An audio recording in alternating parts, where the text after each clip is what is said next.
A while ago some rumours started to spread about a possible Rayman HD remake, just like Crash Bandicoot has gotten and Spyro the Dragon will get soon.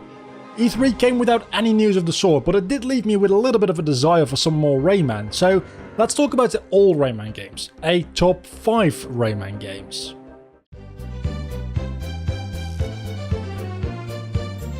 Rayman 1. I was going to put a different game here. I really don't like this game, and it's unfair in its difficulty if you ask me. But as much as I don't like this game, I have to admit, it is rather well made. The art design is very well done. The look and feel of the game has aged fantastically, and while the difficulty both in a general sense but also in its curve isn't particularly well done, the gameplay evolution, getting upgrades to your moveset, is done wonderfully. This is all held back by the fact that you probably won't be able to enjoy or even experience all of it to its maximum potential. Don't get me wrong, I know this is an old game and this is how games got value for money back in the day, making it difficult so people spend longer on it. A side effect being is that getting skilled at the game feels more satisfying, of course, when the game is difficult. And the difference in the time to beat a game is substantial. This, in a sense, is how speedrunning got started. And it's not like this practice has disappeared completely either. The let's make the game hard mentality lives on in games like Dark Souls, even starting its own Souls-like genre. The thing is, Rayman 1 just isn't as well balanced. Nothing it can be blamed for, I suppose. It didn't have games like, well, itself to look back on and see what mistakes were made and improve upon. By no fault of its own, it's just not aged very well, which is funny because usually when we talk about a game aging, we talk about graphical quality. This, however, is a game design issue. In a sense, the same issue I have with games like Crash Bandicoot 1 and Gex 1, but worse.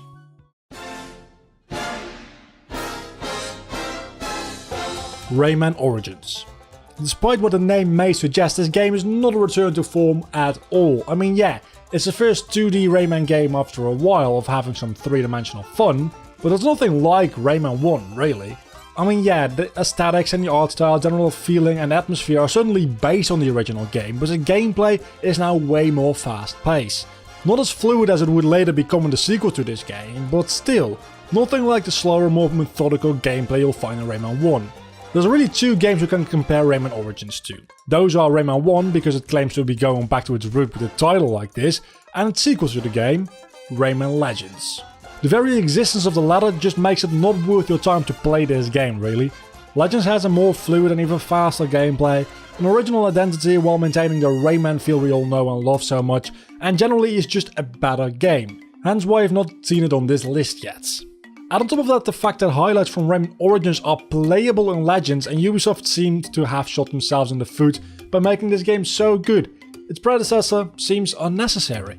Don't get me wrong though, this game, despite all its minor flaws, is still a lot of fun to play and I would recommend you play it, but I'd like to warn you, you should play it before playing Legends, because you can feel the fact that this game is older and when developing Legends, the bumps and issues with the gameplay were smoothed out.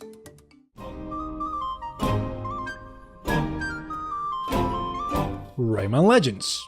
The best 2D Rayman game by far, yet it's still not as good as any of the 3D games. This is not to say that this game isn't any good, in fact it goes to show how well made the 3D games are, but we'll get to talk about them in a few minutes. First, Rayman Legends. Where to start? I just talked about Rayman Origins, which is largely the same as this game, like I mentioned. Added in this game at the end of every world after facing the boss fight, you get access to a special musical level.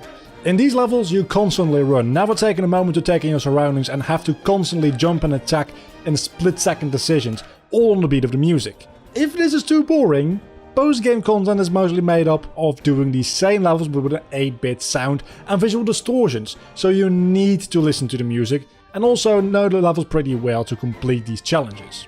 Also, there's online leaderboards for daily and weekly challenges. These come in a couple of different varieties and are just there to give you infinite post-game content. I suppose it's better than nothing, but they would disappear at some point in the future when Ubisoft pulls the plug on the leaderboard, which they will do, and if they don't, the players will slowly decrease until there's nobody left.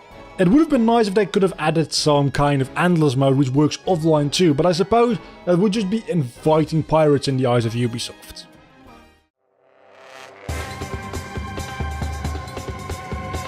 Rayman 3. I mean, it's obvious what the number 1 spot will be now, and let me tell you, it wasn't easy picking between these two games. Rayman 3 is very much gameplay focused and has a bit more of a story. The gameplay includes a number of power-ups, some of which can be traced back to earlier games, like the orange rocket being a little like riding the flying rocket in Rayman 2, just with a lot more variety. Some power-ups focus more on combat, while others focus more on helping you with platforming. The blue power-up, which is both, allows you to swing on rings, which previously would have been purple lumps, but also allows you to electrocute enemies. Yeah, if that's not badass, I don't know what is. The point I'm trying to make is Rayman 2 and 3 are way different games. After making something that in its own right was amazing, it would have been foolish to try to replicate or improve on that. So, taking Rayman into another direction was the best move. Not a surprising one either, since going from Rayman 1 to Rayman 2 was not just going from 2D to 3D like with Mario 64. No, it was more like when Sonic finally got 3D somewhat right and went into a whole new direction with it. Rayman 2 is nothing like Rayman 1. And while there certainly is more similarities between the second and the third game, to some extent you could say the same for these games. But even with the more advanced and, to be honest, more fun gameplay, I still think Rayman 3 only gets the number 2 spot on this list. The next game is just a tiny little bit more enjoyable to me.